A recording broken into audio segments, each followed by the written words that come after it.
Could a strange substance found by a southwest Arkansas man be part of a government test? Well, that's the question at the heart of a phenomenon called chemtrails, now getting widespread attention. Well, they say the government is dumping chemicals on us to control or manipulate the weather. And they say the unusual-looking jet trails in the sky are actually chemical-laden chemtrails. People say the government is up there in airplanes spraying all kinds of chemicals to change or manipulate the weather, leaving what you see there, and they call that a chemtrail. So what I look at there and I think are contrails, you're telling me are chemtrails? Yes, that a contrail would be dissipated by now. And it's interesting, Dale and Christina, this is of interest not just in this country, but European countries and frankly all over the world. A lot of folks interested in it. Well, Dave, you mentioned that climatologists and others who study the atmosphere believe that they'd be able to surely spot any kind of signs of an ominous plot. Our journey started in San Diego, California, where thousands of scientists, engineers, policymakers, and journalists gathered for the American Association for the Advancement of Science Conference. One of the topics was the artificial manipulation of the Earth's climate, also called geoengineering. During the meeting, scientists spoke about the plausibility of implementing geoengineering campaigns throughout the world under the guise of preventing global warming. One widely accepted theory was to block the sun by spraying something into the atmosphere. When they were asked about existing aerosol programs, they stated clearly that no such programs have ever been implemented. But strangely, these proposals sounded exactly like what people around the world are claiming is already happening. When I found out that the American Association for the Advancement of Science was going to be held down here and the main body of topics would be on geoengineering, I had to come. I had to be in on this. I had to hear what these top climate change scientists had to say.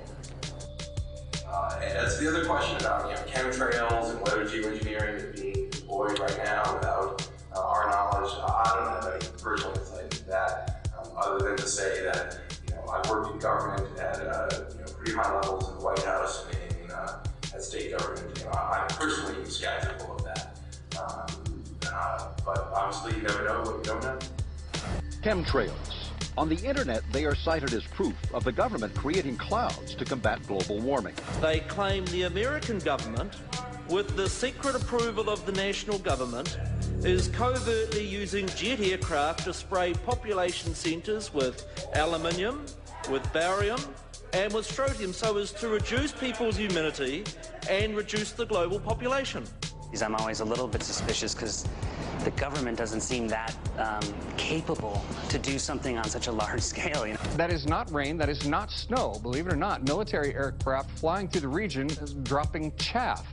Small bits of aluminum, sometimes it's made of plastic or even talicized paper products, but it's used as an anti-radar issue, and obviously they're up there practicing. Now, they won't confirm that, but I was in the Marine Corps for many years, and I'll tell you right now, that's what it is. And what happens here, military jets, some come out of Key West Air Force Base, and they move off into the atmosphere, and they drop mylar strips. Some could be a little wider, some are small glass fibers that are coated in aluminum. And what the Air Force does is they take their military jets and they dump these out of the aircraft, they fall into the atmosphere, and some take as much to a day to fall down. This is inevitably military or something going on. The government, the Air Force, you see this kind of a pattern like this, you can rest assured there's something going on. They're actually little bitty magnetic and little bitty strips of, whether it's aluminum. So it's a nuisance to you and I to determine what's real and what's not, but it looks like it is a life-saving operation there from the military. The apparent motive behind this conspiracy theory is one world government. Order, I cannot hear. Mr. Speaker, I want to assure the House that both my ministry and my colleague, the Minister of Health, who have received correspondence on this issue, that this conspiracy theory does not have an iota of truth, and that the trails observed from aircraft simply come from jet engines. Question number 9. Order. And I think what an appalling example it is of the new Foreign Affairs spokesperson for the Labour Party that she's spreading conspiracy theories about the United States government. I think the House has heard sufficient. It is called geoengineering, fighting global warming by putting a chemical dust in the atmosphere and reflecting harmful radiation back into space. We take geoengineering to mean deliberate, large-scale intervention in the Earth system. There are a variety of schemes that have been discussed for geoengineering. A classic example is injecting reflecting particles into Earth orbit. Nevertheless, there might be some good reasons to think about alumina. It turns out, first of all, there's been a lot of work on the environmental consequences of alumina in the stratosphere. The big deal really is that alumina has 4 times the volumetric rate of forcing for small particles as does sulfur. And that means you have 4 times less surface area for the same rate of forcing. And this is a much bigger deal. You'd have roughly 16 times less the coagulation rate. And that's the thing that really drives removal. So you could get away, we think, with much smaller mass fluxes. So that's why we see things like in the use aircraft patent from '89, they talk about aluminum. And that's why we're seeing in the surface water samples aluminum. And here's David Keith saying that aluminum has 4 times the reflective volume surface area. So they'd like us to think that we're talking about sulfur, but here they slipped up and let it out that aluminum is 4 times better to achieving their ends, and it sounds like it's going to be one they don't want us to know the effects of. The little picture is from a nanofabrication study, which shows you can make very high quality, and do this in just a jet in a very simple way, make high quality alumina particles just by spraying aluminum vapor out, which oxidizes. So it's certainly in principle possible to do that. There's a big literature that's already looked at that. And you could do that by either building new versions of these aircraft or even re-engineering existing aircraft. So there's some ideas of that. So you go to an engineering firm and you want this done. They don't say this is hard or unusual. They say, okay, yes, we could do it. Aerosol geoengineering looks like it is so cheap that the cost is basically not going to be an issue. That means that implementation decisions will be risk-to-risk decisions. The risk of doing it against the risk of not doing it. And it makes the problem of how we govern it fundamentally harder and different and novel. So I've told you that it's cheap to deliver materials to the stratosphere, and I'm convinced that's true. I don't think that will change. But I think the more we do research, the less easy this will look, the more complicated the environmental effects will look. And that's a good thing, because right now it looks too easy. So I think that if we do more research, we're likely to find out that it's harder and more complicated than we thought, and the side effects are harder to manage, and that's a healthy outcome that will make it easier to do the management. Of course, the opposite reaction is possible. It's an empirical question, how people will actually react to knowledge about this. Another reaction is to say, if these crazy scientists are so concerned about putting CO2 in the atmosphere, they want to think about these things, then that might actually mean we should be more serious about the risks of CO2 in the atmosphere. And by the way, it's not really a moral hazard, it's more like free riding on our grandkids. And by the way, it's not really a moral hazard, it's more like free riding on our grandkids. Numerous air quality studies, including from CARB, California Air Quality Resource Board, have named submicron-sized particulates as being particularly harmful for human respiration. Through all the discussions today, I have not heard any mention of this fallout, and has this been studied, and also the effects of a highly reactive metal like aluminum on toxifying soils and waters? The question is, what would be the effects of these materials on human health if they came down into the stratosphere, in particular small particles and aluminum? So the collaborators of mine working on the aerosol scheme are actually folks from Carnegie Mellon who focused on human health impacts. And while we haven't published it, that was the very first thing we did, was do the order of magnitude calculation in level pencil and paper, but with an expert on human health impacts about whether there could be an issue. And for aluminum or other particles, there are a lot of toxicological things that need to get looked at seriously. But if you're just thinking about the sheer number of particles and the human health impact of small particles, the answer is, well, we haven't published it. That was the first thing we looked at with some of the leading experts who do epidemiological research on human health impacts, and it's not even close to being an issue. Clarify, so 10 megatons of aluminum dumped into the atmosphere would have no human health impact. So let me be more careful here. We're to separate out the toxicological. So the alumina, we've only begun to research and published nothing. Alumina, we've only begun to research and published nothing.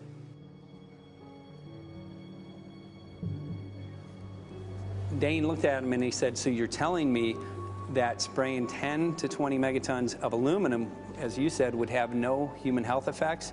He took a deep breath and he swallowed and he said, let me be more careful here. We haven't done anything serious on alumina, and so there could be something terrible that we'll find tomorrow. We haven't looked at it. And that, for me, that was the whole main point of what is going to be coming out to the public. It's the damaging effects of aluminum that are being found around the world in massive amounts. Here's David Keith confronted on this very issue, and he looked, you know, at that point like they just let the cat out of the bag. Mm-hmm. we haven't done anything serious on Illumina, and so there could be something terrible that we'll find tomorrow. We haven't looked at it. They're proceeding because they have an agenda that's separate from trying to thwart this crisis of global warming. You know, there's obviously several other objectives, whether it's depopulation, control, weapons aspects, communications aspects, all kinds of things, you know, wild cards that we know nothing about. We don't really know, and I'm not going to attempt to speculate on exactly what the agendas are, but we can see clearly the agendas are not benefiting mankind. You know, it's benefiting the agenda of the elite. And so I think the question is, how do you draw the line between some activity that is allowed and doesn't need global governance and activities that do require global governance? Dr. John Holdren has agreed to serve as Assistant to the President for Science and Technology and Director of the White House Office of Science and Technology Policy. I look forward to his wise counsel in the years ahead. My personal opinion is that we have to keep geoengineering on the table. We have to look at it very carefully because we might get desperate enough to want to use it.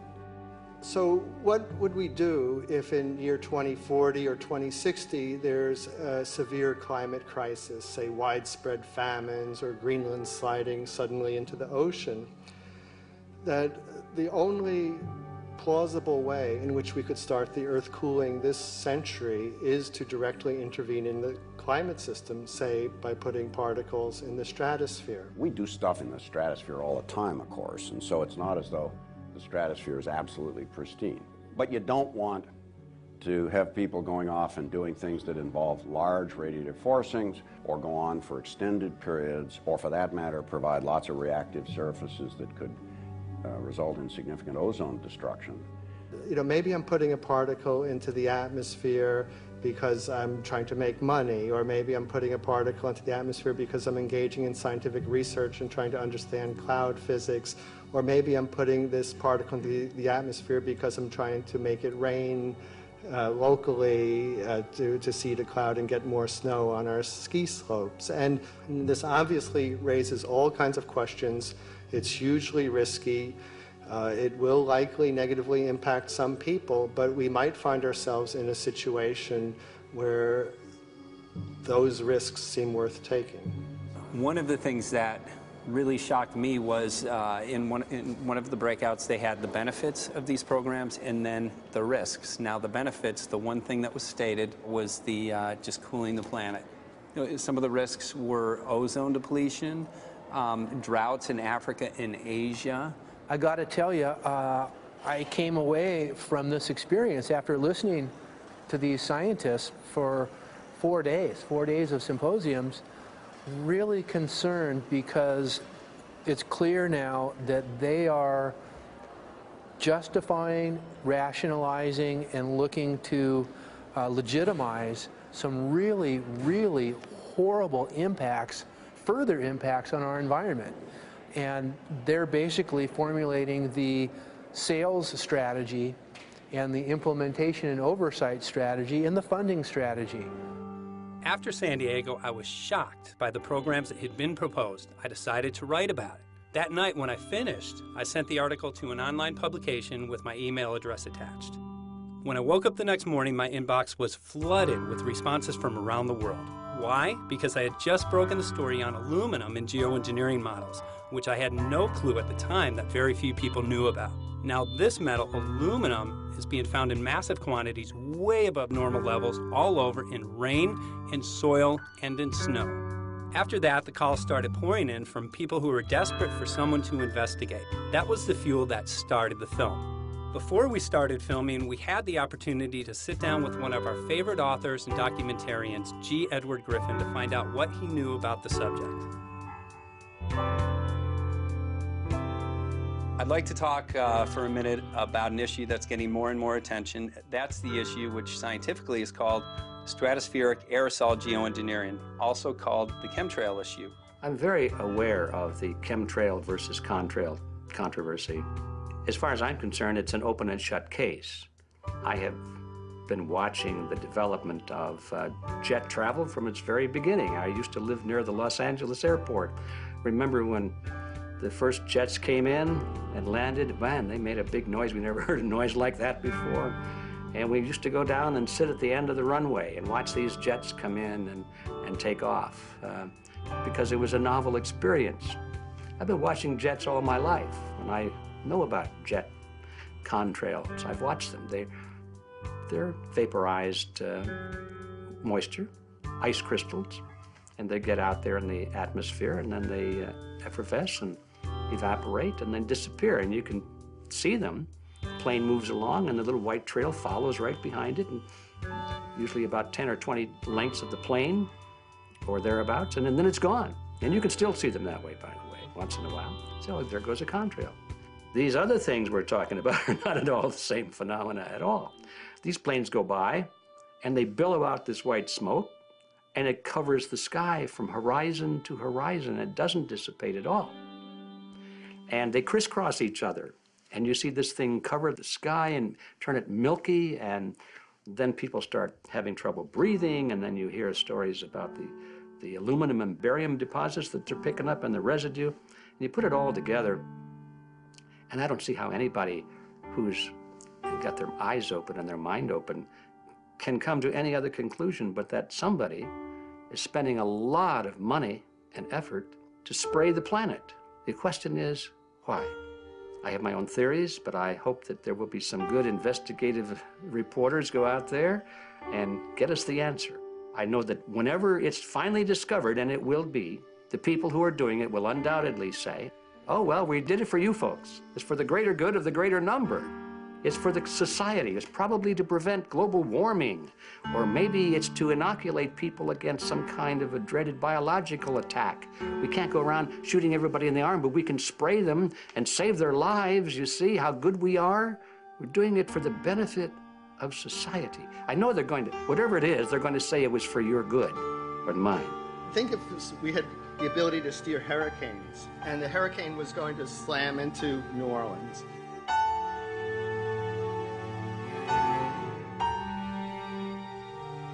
And let's say you could steer it so it would hit Mississippi instead, where for 100, that means I would be willing to more or less kill 18 Mississippians to save 1,800 New Orleanians. And if you do that knowingly, are you murdering those 100 people? And there's all kinds of equity issues there. Now, also, we might be wrong about our steering, and if we didn't do the research right, maybe our steering would intensify Katrina and even kill more people in New Orleans. And so this question of how do you develop the confidence to know that your intervention will reduce overall damage, and then how do you deal with the understanding that you might be damaging some people who wouldn't have been damaged before while saving people overall? The spraying appears to be mostly in NATO countries. I've seen it here in the United States, I've seen it in England, I've seen it in Scotland, I've seen it in Canada, and I've had reports from people who live in France. There's a grouping, there's a political grouping here of some sort. It's international in scope. It's not just an American phenomenon, it's international. And anybody that wants to investigate that, I think, has to take that fact into consideration. They're going to find a political grouping and a political motive here. But in my humble opinion, it's not in your good or mine at all. I don't know what it is, but we'll soon find out.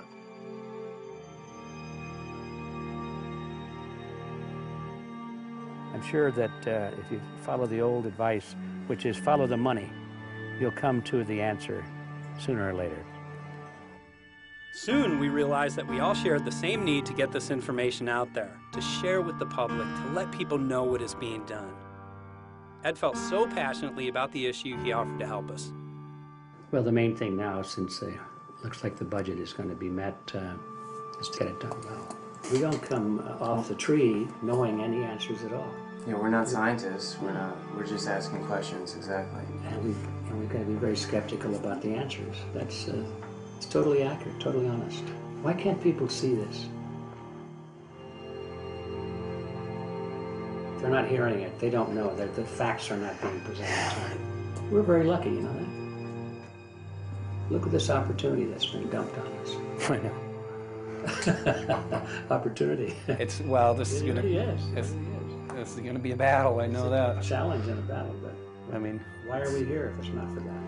We're going to go to a short break with DJ Foxy. Can't go to get a hold of Morrow, so it's going to be you for the moment. I'll call him again. So. Sounds good.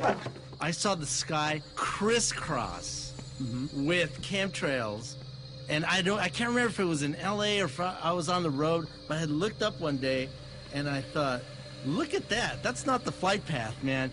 That was a grid, a regular grid over the city, and I couldn't believe my eyes. Milky white clouds. And, you know, it all seems very obvious, and now the evidence of what we have on the ground with the aluminum, the barium, strontium, and with what we see in the patents and what the geoengineers say are going to happen, I mean, for the everyday Joe, this is a slam dunk. This is a very delicate moment for the powers that be, because they're taking a covered-up operation like the tropospheric aerosol program, or chemtrails, Project Icarus, whatever, it's had many names over the years, and they're making it overt into a geoengineering scientific shield to deflect sunlight, because global warming's out of hand.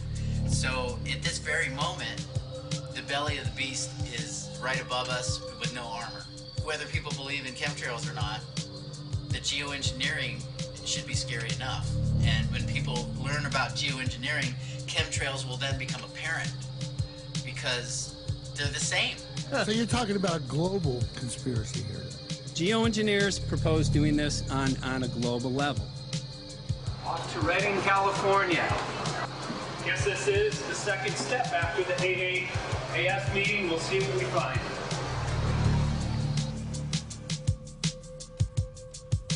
Right here in Northern California at Dana Wigginton's house. He owns over 2,000 acres overlooking Lake Shasta. He told me about some of the challenges that they're having up here. Let's go and talk to Dane. We'll see, you know, what's going on his property. We'll see what he's going through and also what action he's taking based on the test results that he has.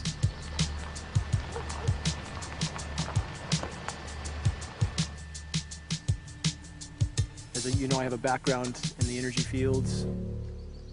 I worked in the first solar plants in the continental U.S. in the early 80s. My home was on the cover of the world's largest renewable energy magazine, so this is my background. My goal has been to alert the public there is a mountain of toxic material falling on us, period.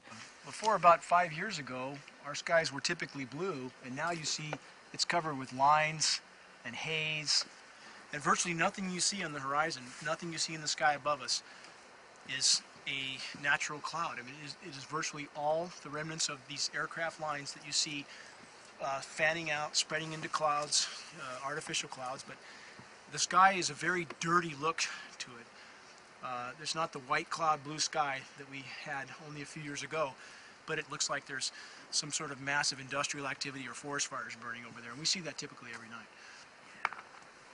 You see even down to ground level, the clarity drops off significantly, and we don't see that except for the days when we have these long, lingering trails that spread and cover the whole sky, and on certain days you can see these trails actually dropping vertically like a veil. We assume the particulates are descending, and we have the tests to prove that we are being inundated with levels of aluminum and particulates that are literally tens of thousands of times what would already be considered high. So we're not talking about exposure to a slight percentage higher of these toxic materials. We're talking about quantities, for example, off the side of Mount Shasta. If you can pan back, that's a landmark in Northern California, considered to be a pristine water source. Aluminum or snow sample off the side of Mount Shasta tested 61,000 parts per billion. This is just ordinary snow water, and people are drinking this stuff when they're hiking on the mountain. And remember, government action is required at 1,000.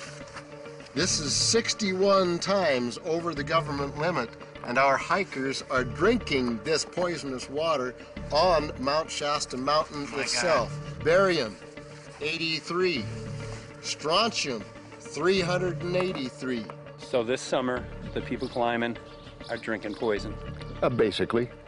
I certainly wouldn't want to drink 61,000 micrograms per liter of aluminum. And again, we've already seen in 5 years soil pHs in this area that have escalated 10 to 12 times, and we can prove that conclusively. Well, this is not speculation. We can prove conclusively that these metals have been in the rain. We have duplicate samples. Bachelor of Science in Forestry, International School of Forestry at Missoula. Master's in Zoology, specialized in aquatics. 35 years with the U.S. Forest Service as a wildlife biologist. And before that, several years with the USDA Soil Conservation Service as a soil conservationist. Also have run the botany programs, range and grazing programs. And I continue that today. Right now I do a lot of master gardener consultation work. When I started this garden back in about 2005 or so, the pH here was 5.5, 5.6. This is the old soil survey of the county. You can look at the page right here. This is my soil right here. It's a Dietz 125, 126 here at my house. And here, the soil reaction pH should be between 4.5 and 6.0. And over there in the pure mud, it's even a little darker. It's 6.8 right there. And what can this do to plant life and ecosystems? Well, you haul one of these things out and you start looking at the little things that are crawling around the soil. A lot of times they aren't there anymore. The little soil arthropods that you can barely see on a microscope, you can actually see movement with this. Little tiny, tiny, tiny macroscopic, look like little moving pieces of dust. Those start to go away. They're not gone entirely, but they start to go away. This is black oak acorns. You know, this is pieces of cedar wood. You know, come on, folks. This should be very acid, and I'm getting 10 times higher than expected. There's something really wrong here. Well, you can see all those reports, lots of them. You have over 20 reports here. Well, at least 20. I'd say it'd be closer to 30. All revealing dangerous amounts of aluminum and barium. You know, the science is there that something funny is happening, and the naysayers say, well, so what? Isn't neutral good? Well, no, neutral's not good. Neutral is not good. If your soil is supposed to be 5.6, it should stay 5.6 if you want the forest to be healthy. And if you want to grow a good garden, you have to keep your pH around 6.0, 6.5. I think that we just need to wake up and just look at what's happening, because we can't just ignore it, because it's going to get worse and worse if we just keep ignoring it and pushing it away like, oh, that's nothing. There was mason jars, and they were brand new, sterilized, and that's what we catch the rain in. And then there was a HEPA filter that we tested the air with. Okay, so you caught rain and then you basically filtered air. What did you find? Aluminum and barium. Here's another test that's revealing 375,000 parts per million aluminum, barium at 3,090, and strontium at 345. Yeah, that's from a lined pond. With EPDM fish-safe pond liner. There is no chemicals, manufacturing materials at all in that pond liner that's available to the aquatic life. It's designed for that purpose. The well that feeds this pond has been tested and retested. ND, no detectable aluminum, 0. The only other place this pond can receive water is rainfall. We are located on a filtered, forested hilltop, miles and miles and miles away from any industry, highway, and so forth. After several heavy spray days, there was a film that we received formed on the surface of the water, and we tested that crust, and it was aluminum and barium. That after a year and a half's accumulation had 375,000 parts per billion of aluminum in it. It's literally toxic. We can say conclusively that what we see in the sky matches expressly what's outlined in numerous patents, and the materials on the ground match those patents. This material was not there 5 years ago. It is a recent phenomena in the quantities it's in. It has escalated in some cases 50,000% in 5 years in the case of aluminum. From our original baseline reading of 7 parts per billion, which was already high, it has escalated up to 50,000% in 5 years. And we've seen profound changes in that time. Dr. Leonard Time, PhD in chemistry, I cross-checked with him And he says the oxides of aluminum, barium, and strontium will drive your pH into the from an acid soil like this up into the neutral. There's no question about it. And that's exactly what you see happening. Wow. I have a doctorate in inorganic chemistry from Oregon State University, in which I was working with different metals and oxidation states, and then did a postdoctorate work at Brandeis, where I was working stabilizing off-oxidation states of different metals. The goal is to sort of figure out how everything fits in the dynamic equilibrium of life. I was working with Francis up in Mount Shasta, and he showed me some rainwater analyses that had to do with levels of aluminum, strontium, and barium in the atmosphere. So I feel the major toxin in these chemtrails is the aluminum. And from the levels we were looking in at Mount Shasta, this is totally, totally unacceptable. When you get to metals and biological systems, you're no longer talking about the bulk aluminum that people think about when they're drinking from soda pop cans and that. So once it gets to the aluminum oxide stage, it just forms a plaque within your arteries and shuts down life. When you take elements that normally aren't out in the environment and you start putting them in the environment, it raises some serious red flags. Aluminum is a very specific, nasty and biological systems. It takes that site and it never lets go, and it shuts down the site, and that's it. And so as you accumulate aluminum over time, it causes major neurological damage because it ends up as aluminum oxide that's essentially stuck in place and can't be flushed out by normal systems. At the core of everyone's condition, there's always some level of toxins. And aluminum is known to have cancer-causing effects. The half-life is decades. I think that we should be working on taking more of these toxins out of our environment instead of adding more toxins in. It's very concerning that if we add more toxins to our environment, that will be increasing the rates and risks of cancers. Even one patient is not worth it. So sad that they would consider putting aluminum in our environment to affect something when they could be causing so much more damage. Wherever the material is coming from, it is there. The amount of metal falling on us cannot be disputed. Absolutely, this is not speculation. The amount of metal in the last 4 years, as I said, have increased to a degree of thousands of times, and California Air Quality Resources Board has studied the aerosols from China. These metals are not amongst them. Mike, the reason I've chosen to focus so primarily on this issue is I feel all other issues are secondary. What could be a greater priority than not being able to walk out your door and take in a breath of air without sucking up heavy metals? If our land base is being poisoned, if our waters are being toxified, what will we have left to work with? Whatever we choose to focus our time and energy on, whatever our political beliefs, that this is a common ground for all of us. We must have air that we can breathe that's not full of toxic chemicals and metals. We must have water that's not completely laden with whatever is being emitted from these aircraft. And if people stopped to consider that the atmosphere is as thin as a layer of paint on a basketball, it is an extremely thin layer that allows life to exist on this planet. To simply treat it as a physics lab and experiment with it until it is broken beyond repair is folly of unbelievable proportion. And if people understood that this sort of experimentation not only is going on, but has been going on for a very, very long time. Going back 50 years, there's been countless climate manipulation, weather modification programs that the vast majority of the public is completely unaware of.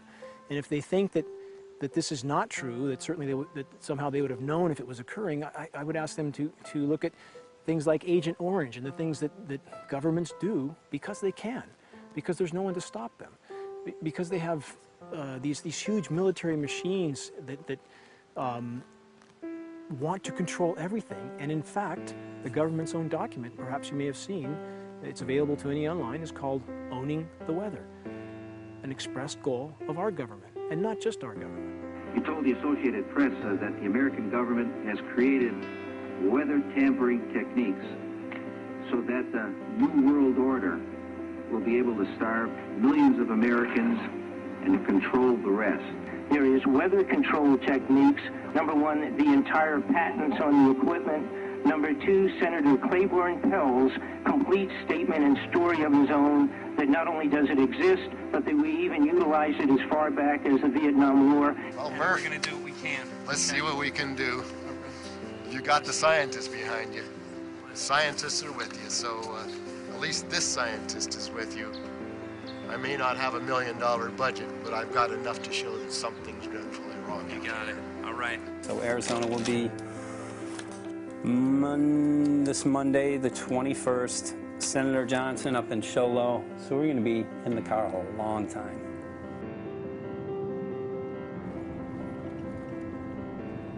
Well, it is such a pleasure. This is such an excellent place back here, I'm telling you, Michael. But you know what? We love it. It's so private and it's so quiet and peaceful. And please come in. My name is Karen Johnson. I served in the Arizona State Legislature for 12 years. I was in the House for 8 of those years and in the Senate for 4 of those years. When you see a plane fly overhead, there's a trail that leaves the end of that plane, and it goes from one horizon all the way to the other as the plane flies across, and it begins to filter out and cover more and more of the sky in kind of ripples. It widens out and fills the whole sky. I mean, how could anybody think that that was the case? And then to live and to be underneath that and know that whatever is in that is falling down upon you and upon your animals and upon the earth. And I mean, it's frightening to me. And if people don't start really waking up and facing the fact that we've got people that are doing terrible things to us, and we had better wake up and fight back now. I mean, I'm the mom of 11 kids. I've got 35 grandkids. I mean, I've got a stake in this. I care about what is going to be left for my children. I care about it, and I'm extremely worried about what is going to be left to them.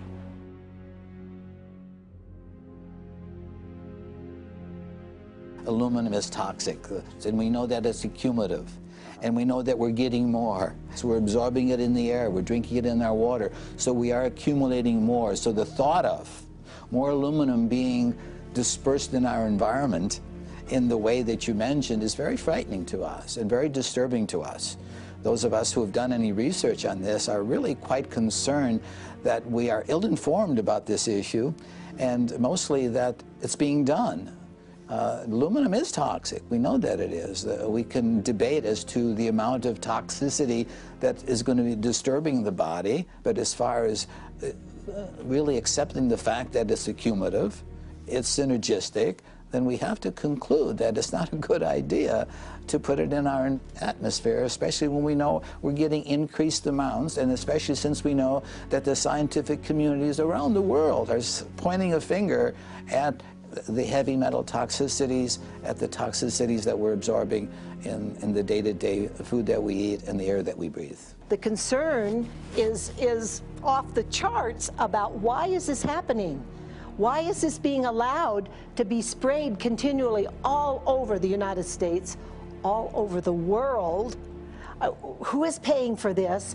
I mean, the incidence of Alzheimer's has just skyrocketed, which evidently has to do with an accumulation of aluminum in the brain cells. I mean, I think almost every family has been touched by a member as they get older having Alzheimer's. And it's a horrible disease. And to say that, well, this just came because people drank soda pop out of aluminum cans, you know, when my father passed away with Alzheimer's and he didn't ever drink soda pop, you know, that explanation doesn't ring true with me. And so I'm wondering, how much did this chemtrail spraying back in the Illinois area affect him? Aluminum and fine metal is an accelerant. friend who's a firefighter up in Pine, Arizona for 20 or 30 years says that the wildfires now that they're fighting are way beyond anything they've seen before in intensity. And when you look at the air samples and you see the fine particles of aluminum, which is very flammable, and magnesium settling on the trees, this is causing unprecedented savage wildfire. But if you look at this, you can see these are parts per million. They sent this to me, and I just found this to be extremely interesting because we should have like 2 parts per million of aluminum in our air. And this is saying that there's 39,000 parts of aluminum. That's astronomical. Barium is high. I mean, these are way off the charts of what people should be breathing or what's coming down on them. And, you know, if people wonder why their health is deteriorating, why they're having to go to emergency rooms, why they can't breathe, you know, why they're getting Alzheimer's, this has been planned.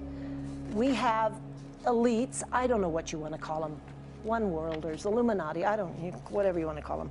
But with these people that don't care about the average person. They only care about themselves, their greed, their power, and if they eliminate, you know, 2/3, 3/4 of us from the planet, so much for the better for them, because then they don't have so many people to have to herd around and worry about.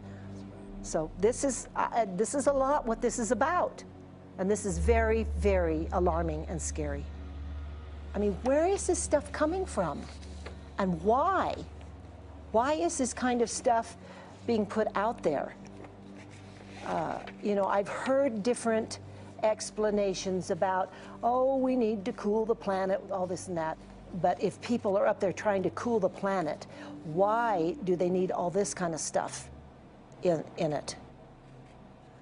The explanations just never have really rang very true. And as I'm setting up the equipment, she looked at me, she said, all these trees here are dying.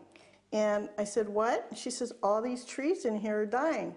So I thought, well, I'm going to test for aluminum, because that's one of the key things in the programs that we're talking about, and titanium. And I took some of this bark sample and tested it, and it came back positive with aluminum and titanium.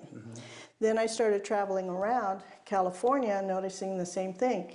In Lake Tahoe, there was a lot of the same type of bark, all through Sacramento area and Davis. Just about everywhere I went, I was noticing this silver white bark.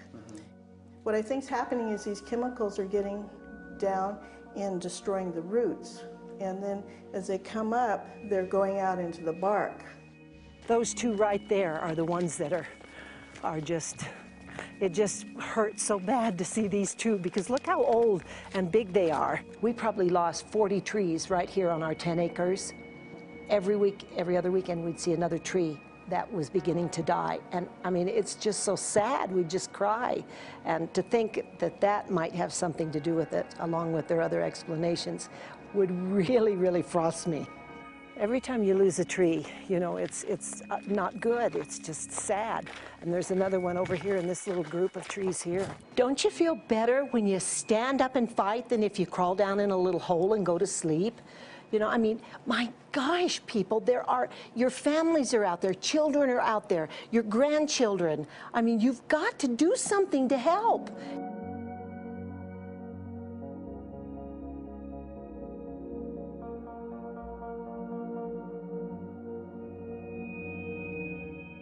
My greatest hope is to get people to question. And hey, if they don't wake up while we're there, I'm hoping to plant some seeds. We're going to the most beautiful place on the planet, Hawaii, to see what's going on, collect some data.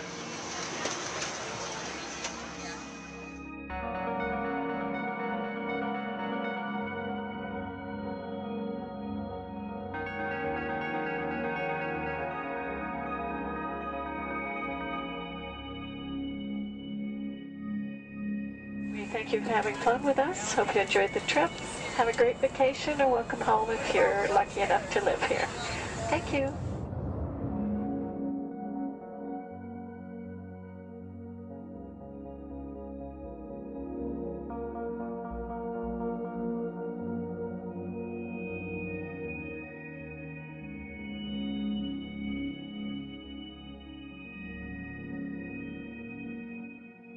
the whole valley's off the grid, so it's either solar, wind, or generators.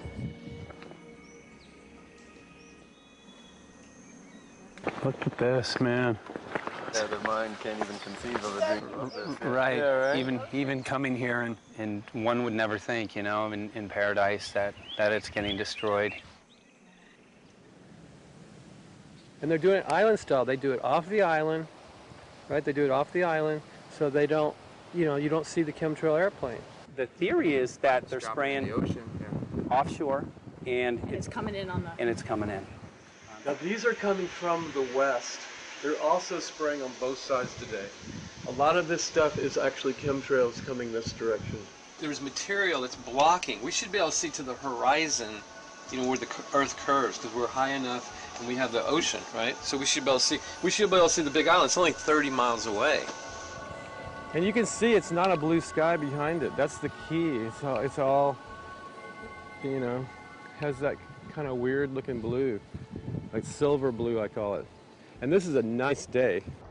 You know, there's no more blue sky. The night, we're gonna look at the stars at night, and it's like, you'll see, you can count them. There's so few stars at night now. There should be hundreds of thousands of stars, and I can count the stars. There's like one here, and one planet here. It's like, you might see, some nights you'll see 100, some nights you'll see 10. This is what concerns me, this kind of stuff right here. It's just soft. Okay. This just comes right off, this bark. That's not natural. For I've seen hundreds of thousands of coconuts, and I've never seen it falling apart like that. Look at this, you guys. I've never seen anything like this. I used to trim trees all the time in the Big Island. I've never seen anything like that. That's why I'm concerned. Not an easy task that you have here on the island. I could see the skepticism because it is so far beyond anybody's reality. It's amazing. It's just amazing to try to look through somebody else's eyes. Like my eyes, I can see this so it's like night and day, and other people it's just the illusion is just so deep. What do you think would happen if everybody awakened to what was going on and what the plans were of geoengineers? I think they'd have a revolution in Hawaii. If people really understood what was going on. What's your concern for, I know that you love the land here. What's your concern about the chemtrails? Well, that we won't be able to live here and grow our own food. And that our health is going to be compromised. Do you think it already has been? Yes. And the thing is that they're doing it every day here, every day. So it's hammering, micro doses every day. And then, of course, it's getting in the environment, and of course, it's weakening the plants. And it takes a couple years for this to actually weaken the plant. So we're asking for GMO taro. We're asking for GMO papaya because we can't grow our natural seeds. We can't be sustainable. We can't truly, you know, be here as God created us to be. So my friend convinced me to do a hair analysis on my daughter. So we went ahead and cut close to her scalp and got some really recently grown hair and sent it in. I was just sure that my daughter's hair was going to be so clean with the lifestyle that we live. And lo and behold, it came back and her levels were really high in aluminum. This is the chart here. This is the reference range, and this is where my daughter is, 23.1. Aluminum. The skies are covered with a white mist, and I look up at night anymore and I don't see the deep, dense stars that I used to, and I can't help but think this obviously has something to do with my daughter's health. I don't know where else these heavy metals are coming from. Yeah, I mean, look how old she is. Yeah. She's been isolated here. Here, and she's... here. Anybody looking at the situation would be like, this is paradise. This child should be like superhuman. Organic foam. And here you are getting all this heavy metal stuff. She has highest level aluminum on the chart. Never had a vaccine either. Folks, these people are playing God. They are playing God. They're manipulating the weather, and they're spraying stuff into the sky. They are trying to geoengineer everything, including your plants and trees and your ocean.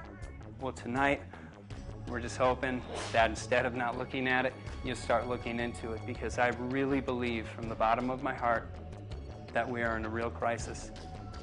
I really do. They are proposing dumping 10 to 20 million tons of aluminum into the upper atmosphere. What does aluminum do? It changes the pH of soils, which is toxic to plant life. Also, it's very toxic to human health. Are they doing it? Well, let me tell you about my experience and what we found. We have much evidence that not only suggests, but I believe prove that they are happening.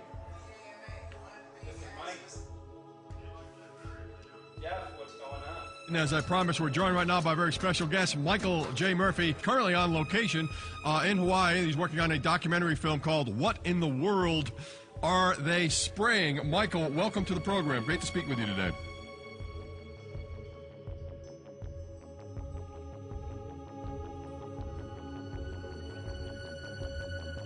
I had a friend who recently, he's always looking at things from a different perspective. He's a bit of a conspiracy theorist, you know. And he says that whenever the president comes to LA, there's no spraying that week. Could you have a better place for an interview? I mean, look.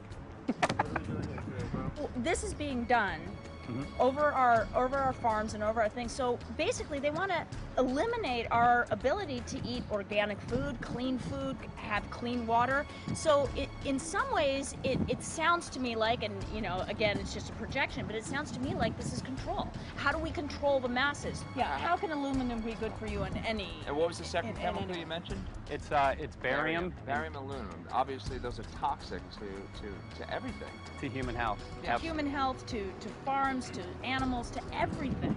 61,000 parts per billion. And there should be a government alert at 1,000? At 1,000, people are drinking this. People that climb the mountain, they're drinking that snow. It's poison. Oh my God, that's so disgusting. So that's 60,000 times above regulation. Exactly. 60,000 times above regulation. And I've talked to friends, and they're like, well, that's just ice. That's just condensation.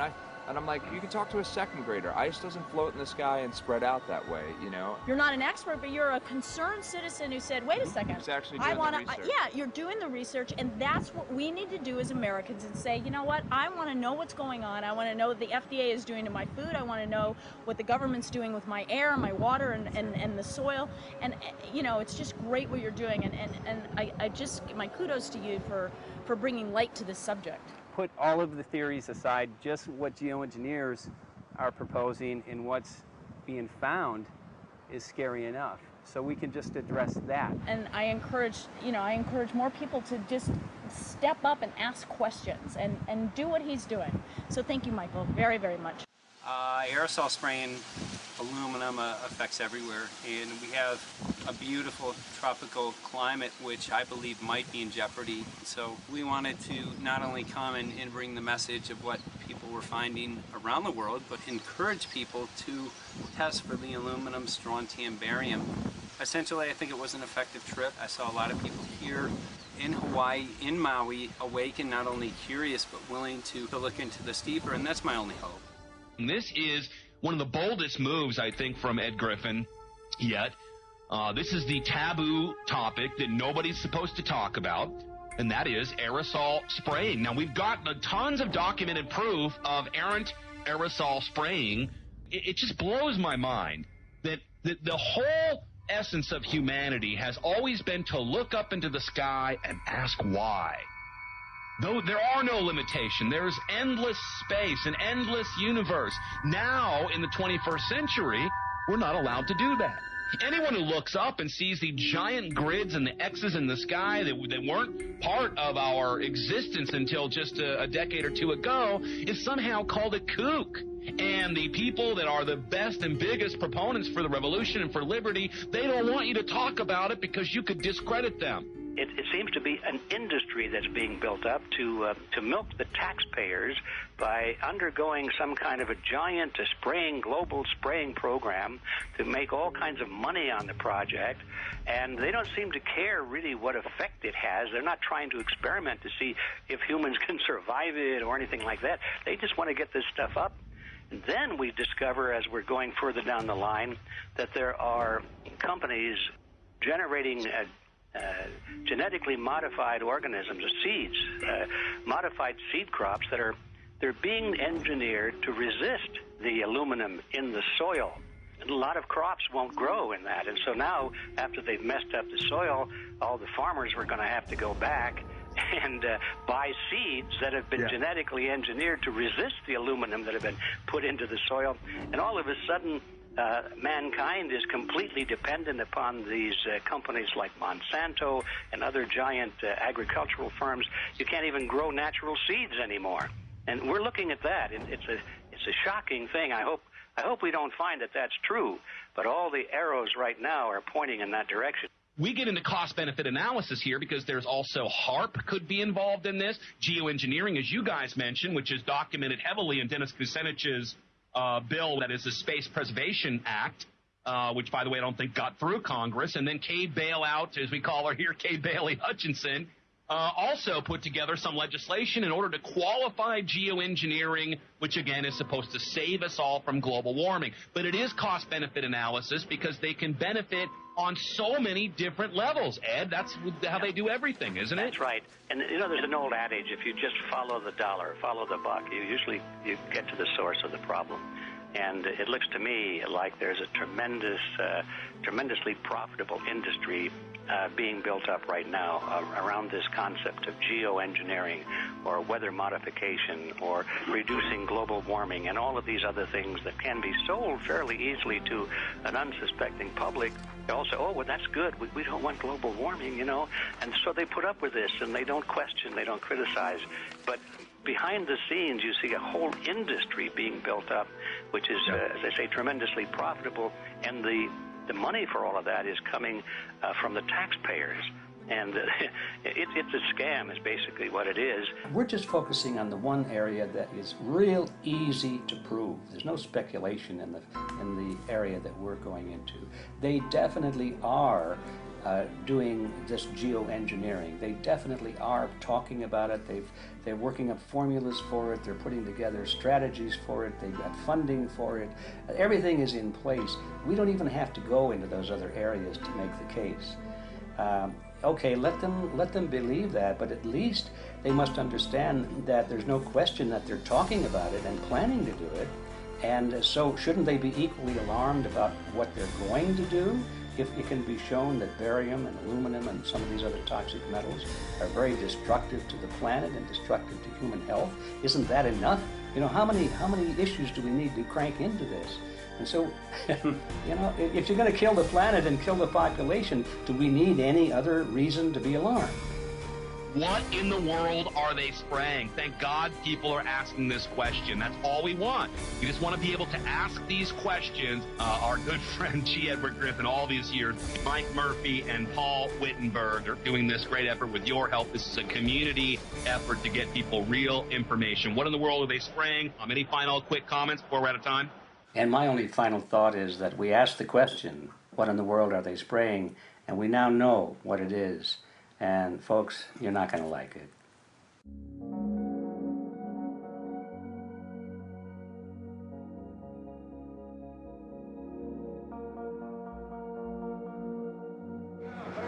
Hey.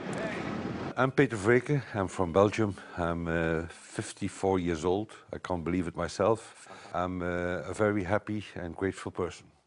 We are doing the job the police or the Justice Department or the Environmental Department should have been doing. And it's really essential that it's going to be a grassroots revolution. I think so. Because it's on our side, because we are not fighting against, but for.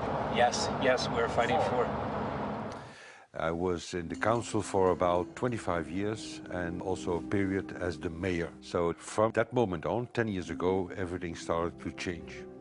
I start to get a picture of what is really going on.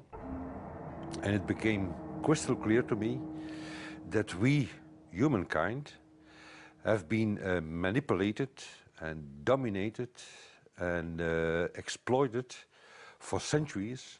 So, and this chemtrail phenomenon made me angry because I was so helpless. You can decide what food you're going to eat, whether you're going to smoke, what water you're going to drink, what kind of life you're going to lead, but not with this phenomenon. Then you are just a victim. It's only a game. And there have to be good guys, and there have to be bad guys. And luckily, we are in the position to be able to play the role of the good guy who has the chance and the opportunity to overcome. 3 days that we shared with them, my heart just dropped because it was such a beautiful way to live and such a peaceful way to live. I left thinking, what's this going to be like in 10 years? Is everything going to be killed off on their property? And if it is, how are they going to get their food source? Are they going to have to take a class, you know, and get certified by company XYZ? And what are the requirements for that? And that really is the end of freedom. I'm concerned about that. I definitely, I really am, yeah. I learned to say everything is now as it has to be now. And everything is going to be okay. It's going to be all right. It's going to be okay. Yeah. Yes. I have this deep feeling that in the end we will prevail because we have the right on our side. The cosmos is helping us. And I have this strong feeling that we are being supported by entities and by forces we can't even imagine.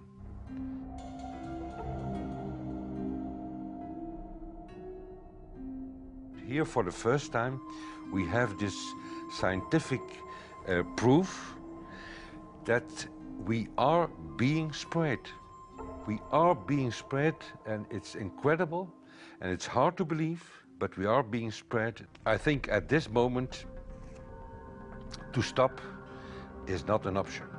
Once you know it and once you have a tool like this and an opportunity like this, that the issue of chemtrails or persistent jet contrails or whatever name you use for it, that this phenomenon is recognized as being real, publicly debated on. In the context of geoengineering, I think it's high noon to bring this to the public.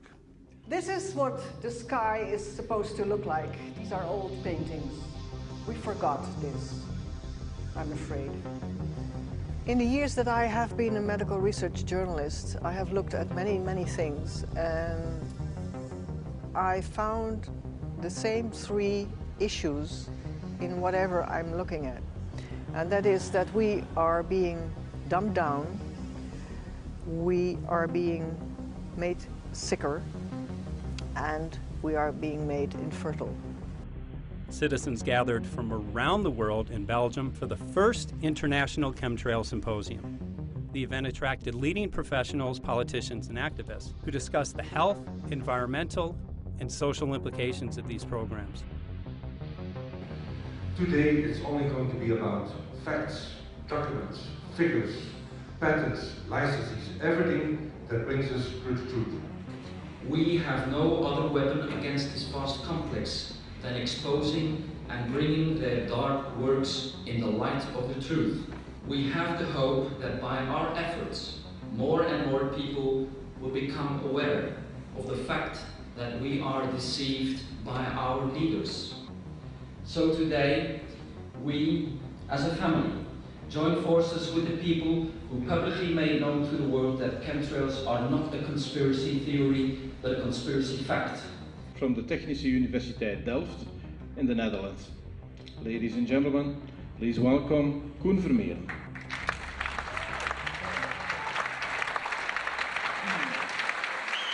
Well, I'm Koen Vermeeren. I'm a university professor of Delft University of Technology. Usually people are with their heads to the ground in their own two-dimensional space and they don't look up. But if you do, you see more and more spaces like this. And it worried me too. I have no explanations to our students about these phenomena. And then I studied it myself and I found out that I couldn't give them the answers they wanted because I think that the phenomenon is not natural. It's not natural what is happening, and the explanations that are given to us are not enough for me.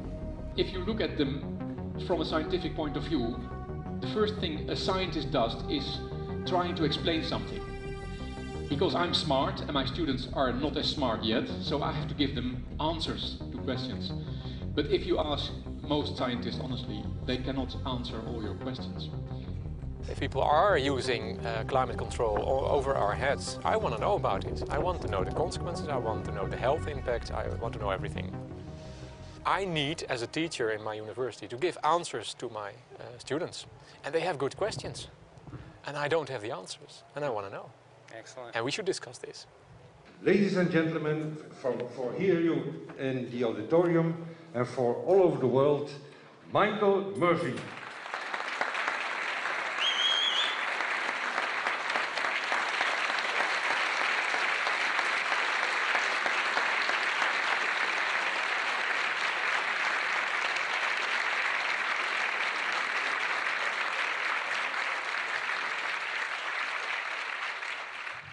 Well, thank you very much. It's definitely an honor to be here in Belgium. The people who are in power control everything. They control the markets, they control us. Now they're even controlling the weather. And they can use that for warfare applications. The one thing that they cannot control is what God had originally made, and that's natural organic seeds. This is called the Hegelian dialect. It's called problem, reaction, solution.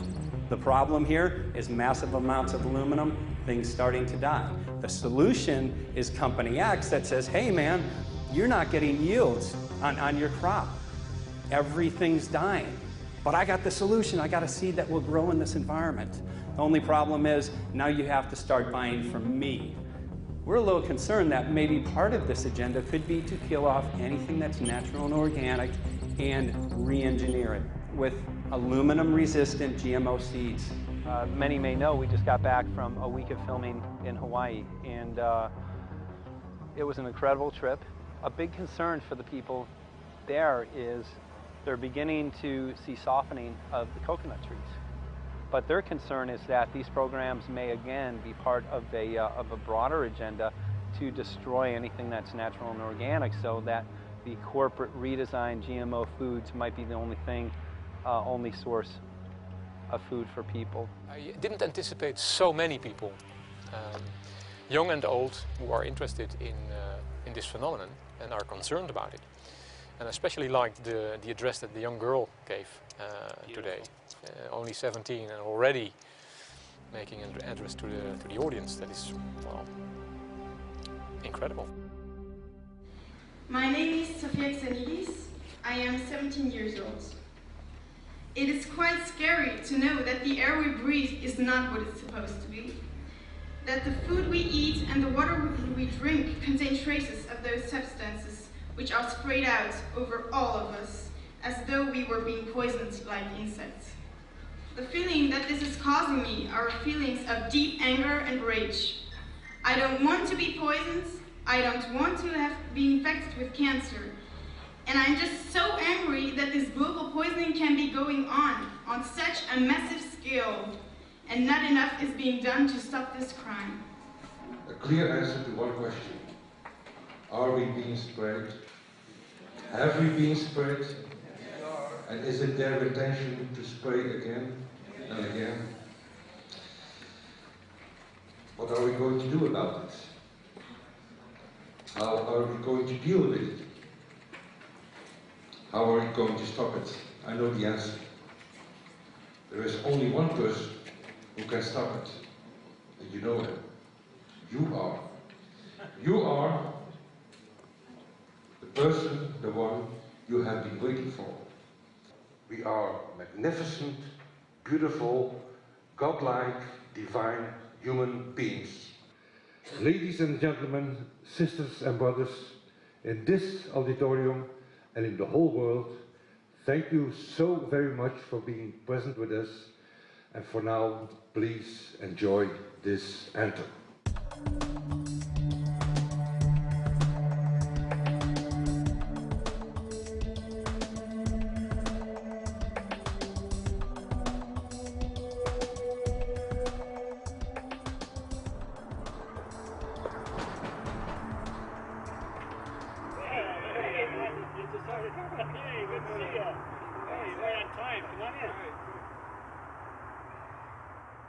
So, anyway, I'm glad that the weather's been good for you fellas so far.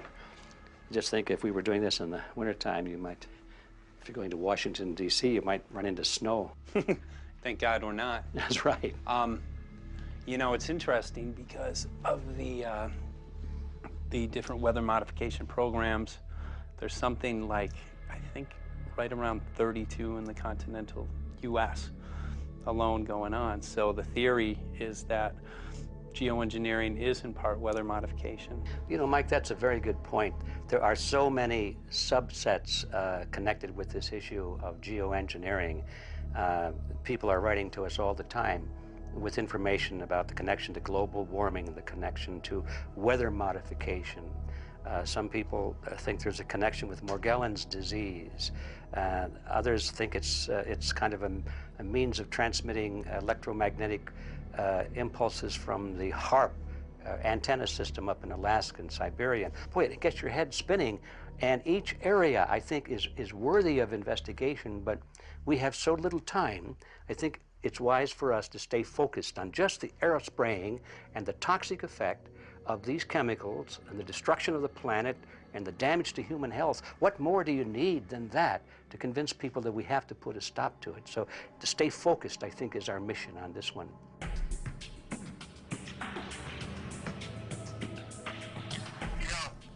Jeremy, we had an idea. We know that you know the political system real well.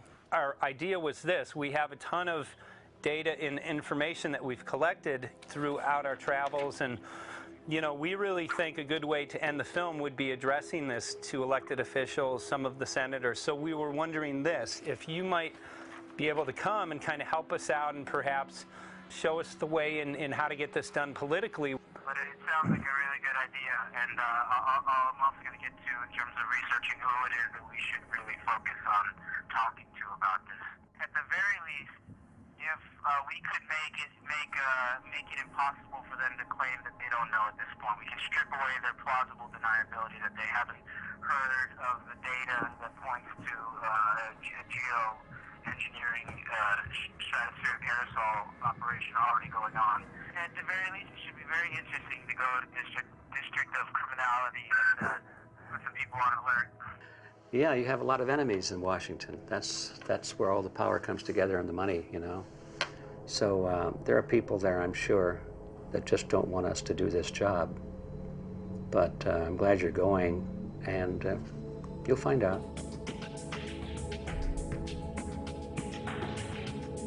We took the data to Washington, D.C. There we presented our elected officials with the following letter. According to the 5th article of the Bill of Rights amending the Constitution for the United States of America, no person shall be deprived of life, liberty, or property without due process of law. But the daily spraying is depriving all persons living within the United States of life, health, liberty, and integrity of our common and private property without due process of law. As a representative of the people of the United States of America, we insist that you do everything in your power to protect us and immediately put a stop to geoengineering spraying at once. There exists no justification, legal or otherwise, to poison the planet and its inhabitants. Now suppose that space aliens arrived on, maybe they're going to land at the UN headquarters down the road here, or maybe they'll pick a smarter spot.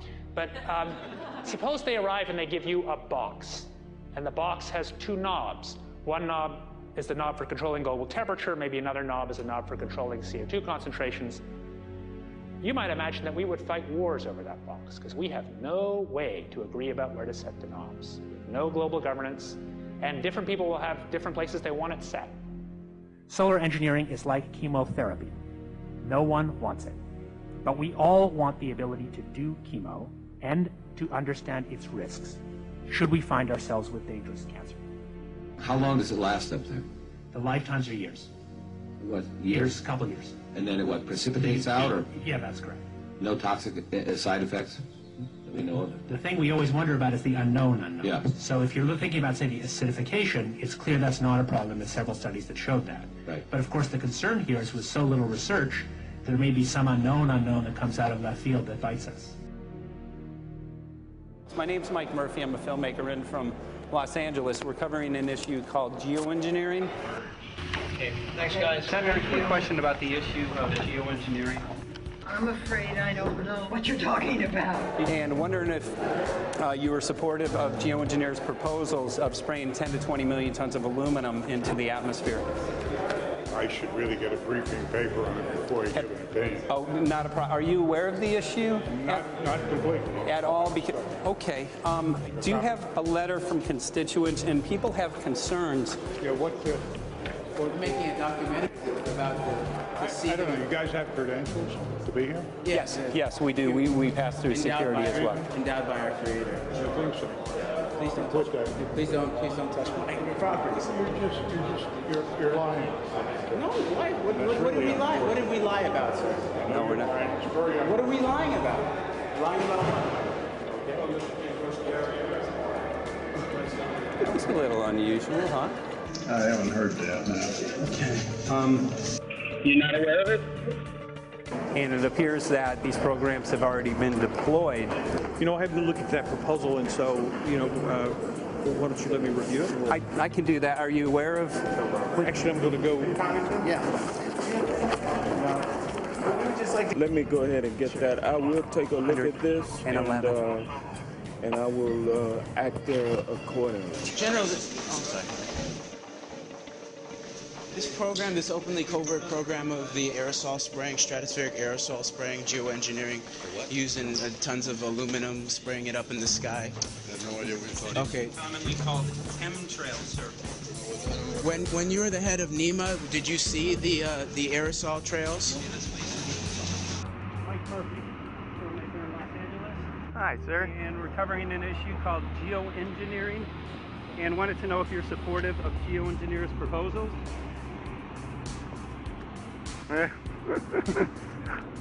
Congressman?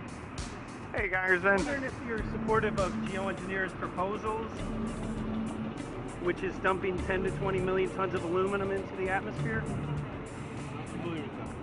Pardon? Okay. Can you make an appointment for my office?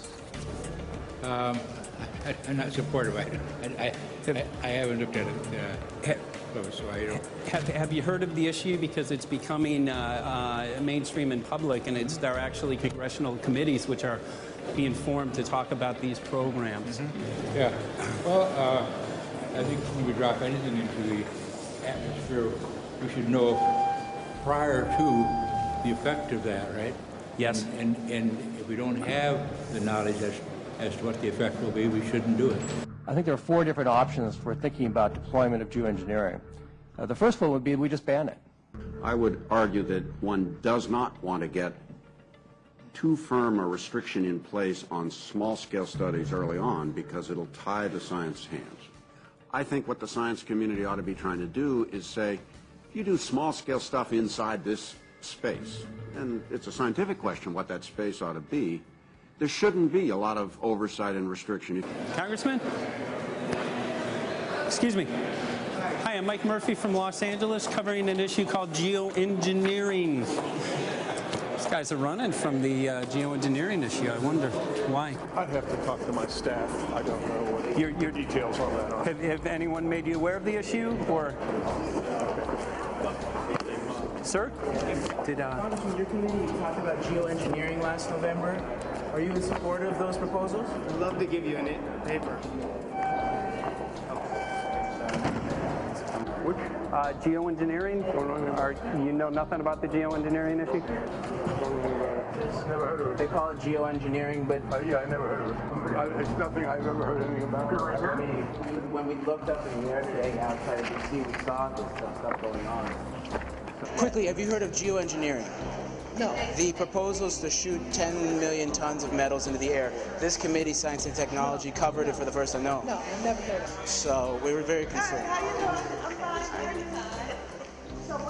We spoke with Congresswoman Watson's office, and her press secretary, Ms. White, was familiar with Representative Kucinich's Space Preservation Act, which mentioned chemtrails and the weaponization of the atmosphere in space, and then it was pressured to be taken off the bill.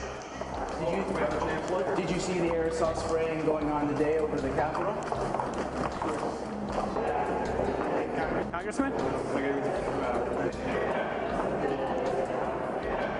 Geoengineering carries with it a tremendous range of uncertainties, ethical and political concerns, and the potential for catastrophic environmental side effects. He's not one to do interviews very often, so not unless we usually really pressure him into it. Okay. So don't, all that is, don't hold your breath. As chairman of the Committee of Jurisdiction, I feel a responsibility to begin a public dialogue and develop a record on geoengineering.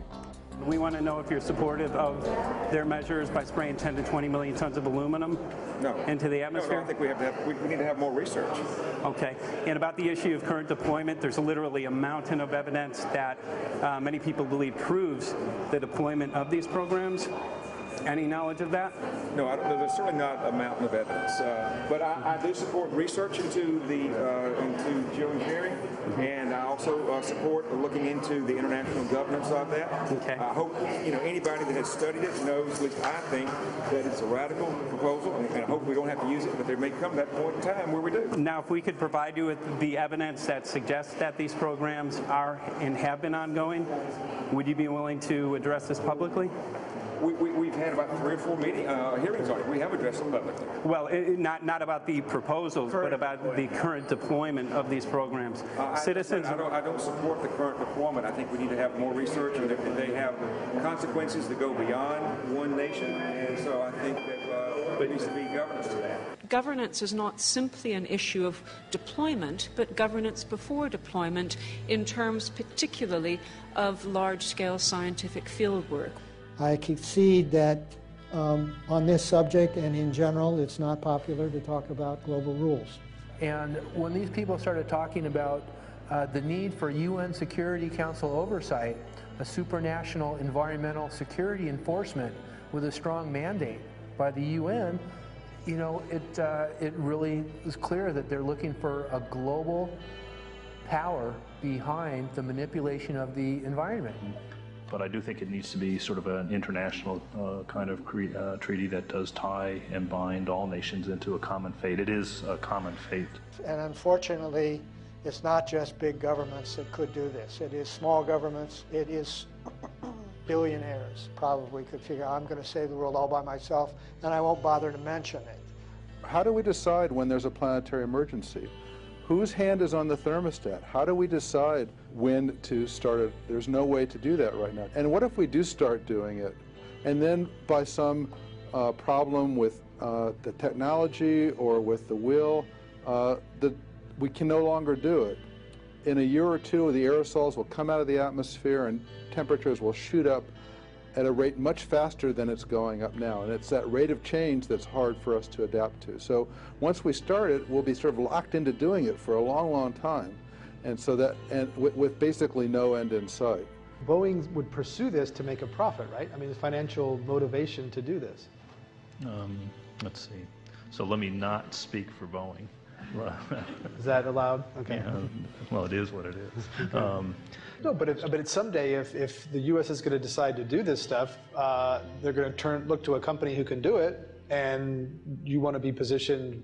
Boeing would rather be get it than Lockheed Martin. So certainly we have an industrial base that helps the country take on technologies and large-scale challenges like national defense.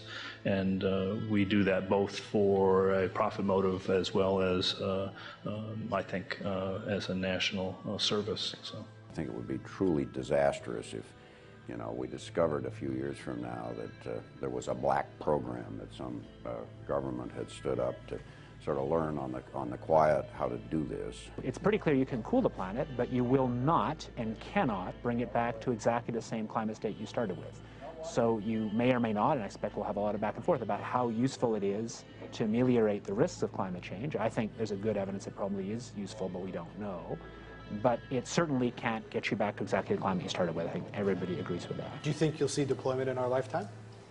Let me say I hope not. Al? I would agree. I hope not. Yeah, I hope Very not. preached. Okay.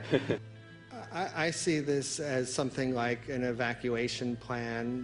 You know, that you build big dikes. Maybe that's the emissions reduction to try to keep the flood from wiping you out. But that if that flood should come, that you'd like a plan for what to do in the event of that catastrophe. So I see these options more as a catastrophic response option and not as a way to reduce risk of everyday climate change. You would advocate mitigating consumption of beef as a means of accomplishing your objective? Yes. How would you suggest going about that? You can't. I mean, it's your job to decide what to tax and what not to tax. Obviously, if you wanted people to behave differently, you give them incentives and disincentives for behavior. But I'm sure that's the answer you wanted to hear, Mr. Smith. If only my time had not expired. Thank you, Mr. Chairman.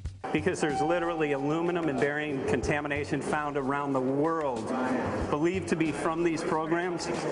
Like, look, today over the Capitol looks like they're deploying some type of aerosol. Did you see it? No, I didn't, but good to see you.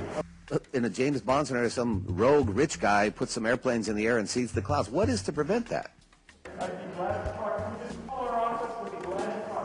Okay, are you aware of the issue? You do it through the... Are you in support of those proposals? What is your take? I don't know anything about it. You're not. I have to get more information. I've got a chair here. Okay, we'll give you a letter on that. Yeah, this is a letter from constituents. Okay, great. Excellent. And many people believe that these programs have already been deployed because mass contamination has been found. Geoengineering programs, stratospheric. Got it. Yeah. Spraying from airplanes. Okay. So what is happening, people from around the world are finding contamination. Let me take care of this and I'll talk to you when I come back. I'll be back. He's here. Thank you very much. We see that even though we might make the average temperature of the planet about right, the rainfall patterns change some from today. And some places become warmer and some places become cooler. So there are going to be winners and losers in this geoengineering activity if we were to do it. But nevertheless, as David has said, there are reasons why we might consider doing it. Many people are deeply concerned about it because of the toxicity of aluminum, and it has been addressed to Congress in various committees. Would you take a look at a letter from some of your constituents addressing the concerns? Excuse me if I go. Okay. Can I give you a letter from constituents? Are you aware of their proposals of dumping? Gotcha. Thanks. Well, I'm not familiar with it, so I don't know what they're doing. Okay. Well, geoengineers are proposing just that, dumping aluminum and barium into the atmosphere. Why would they do that? Aluminum's a precious metal we can use. Well, the stated goal is to actually cool the planet. However, there's a... Sounds strange. Right, exactly. So they're proposing dumping these metals into the air to block the sun, essentially. We're here just to find out what members of Congress are I hope aware. we would have a strong hearing on that before we decide to do I would hope so. And there's plenty of evidence that not only suggests that these programs have been deployed, because we're finding contamination of aluminum and barium on the rain, snow, and soil. Okay, thank you. Thank you. LA County has seen 200% increase of Alzheimer's over the last decade. Tons of ground and water samples showing high levels of aluminum all around our state. Why don't you give me all the information you have, I have some very good people I will assign it to. And if you get it to Mr. Lavelle, we will He's get got it my to card the and right... send me an email and we'll Sounds take a look at great. it. We'll be in touch. We are Okay. investigating this, and there's literally a mountain of evidence that suggests that these Okay, programs are move doing that it. mountain over to us. You Let us got it. take a look at it. And look up, Thank keep looking you. up into the sky and you'll see some of it too. Oh, okay. You will. You can All see right. the aerosols being sprayed out of airplanes quite a bit. Okay. So thank you. Yeah, the future of humanity is definitely dependent on it. So we're counting on people like yourself to take some proactive steps. So thank you very much, guys. You're very welcome. Appreciate Thank it. you. Thank you. Right.